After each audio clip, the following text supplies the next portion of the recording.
महाराष्ट्र की राजनीति में एक बार फिर से उबाल है और इसकी वजह है एनसीपी के नेता अजीत पवार, जो कि 8 विधायकों के साथ शिवसेना के शिंदे गुट और बीजेपी गठबंधन की सरकार में शामिल हो गए हैं। यह खास रिपोर्ट देखिए।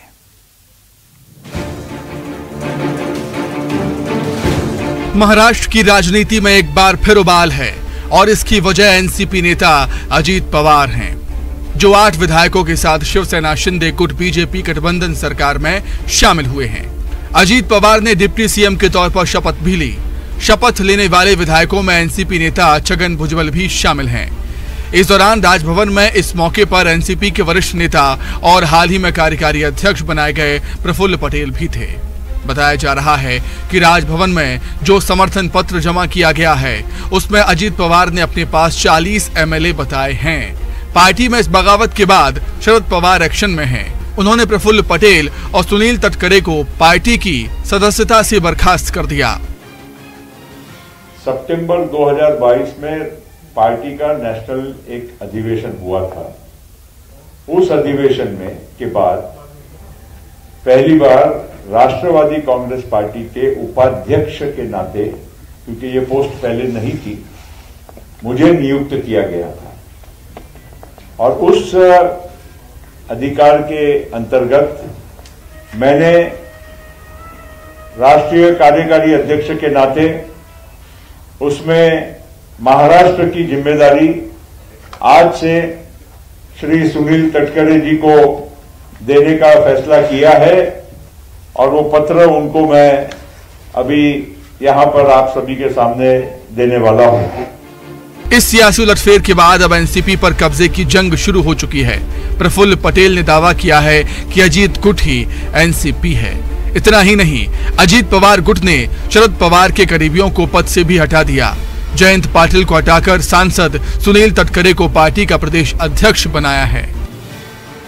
पुढेही आम्ही महाराष्ट्राच्या भल्याकरता काम करत राहणार, राष्ट्रवादी काँग्रेस पक्षाच्या बळकटीकरणाकरता काम करत राहणार आणि तसंच देश पातळीवर जे नरेंद्र मोदी साहेबांचं नेतृत्व आहे, त्या नेतृत्वाखाली देश जो आगेकूच करतोय त्याचाही पाठिंबा देत त्या गोष्टीला, त्याच्यामध्ये त्या केंद्राचा फायदा देखील राज्याच्या विविध विकास कामांच्या करता जो निधी लागतो, परवानग्या लागतात, इतर काही गोष्टी लागतात। शिवसेना के बाद अब एनसीपी, ये बगावत उस समय हुई है जब बीजेपी के खिलाफ विपक्षी एकता को लेकर बैठकें हो रही हैं।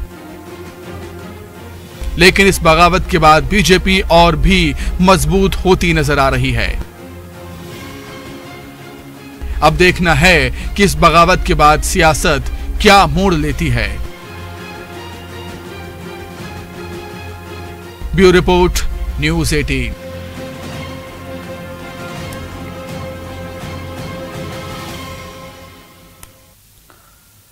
तो वहीं शरद पवार के परिवार में बगावत के बाद विपक्षी एकता पर संकट के बादल मंडराने लगे हैं। अब तो बात यहां तक होने लग गई है कि कहीं बिहार में भी मुंबई वाली पिक्चर सामने नहीं आ जाए।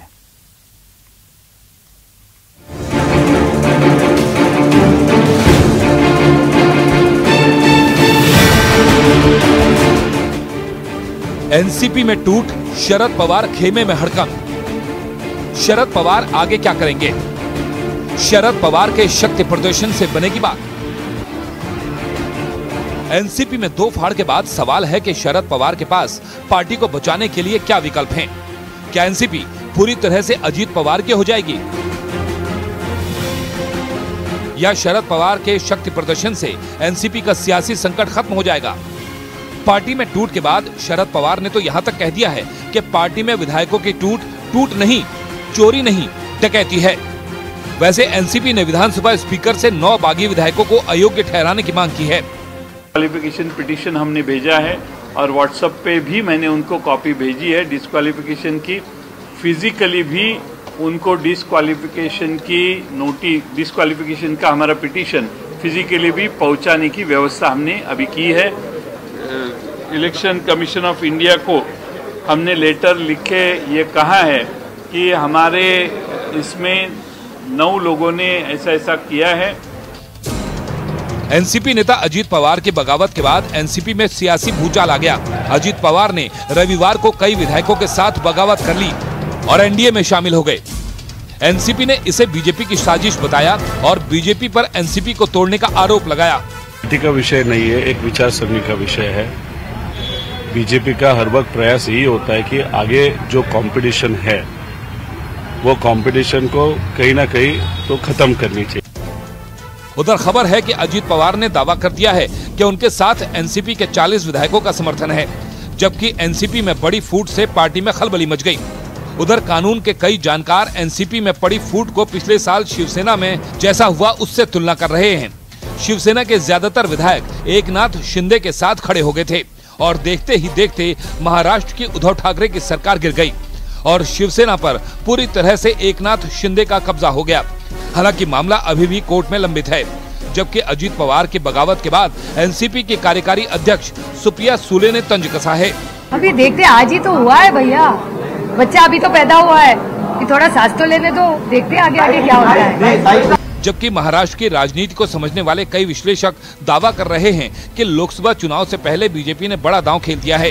पहले शिवसेना और अब एनसीपी में फूट का फायदा बीजेपी को हो सकता है। अजीत पवार महाराष्ट्र की सियासत पर अच्छी पकड़ रखते हैं, जबकि बीजेपी और एकनाथ शिंदे गुट मिलकर विपक्ष के लिए मुश्किल खड़ी कर सकते हैं।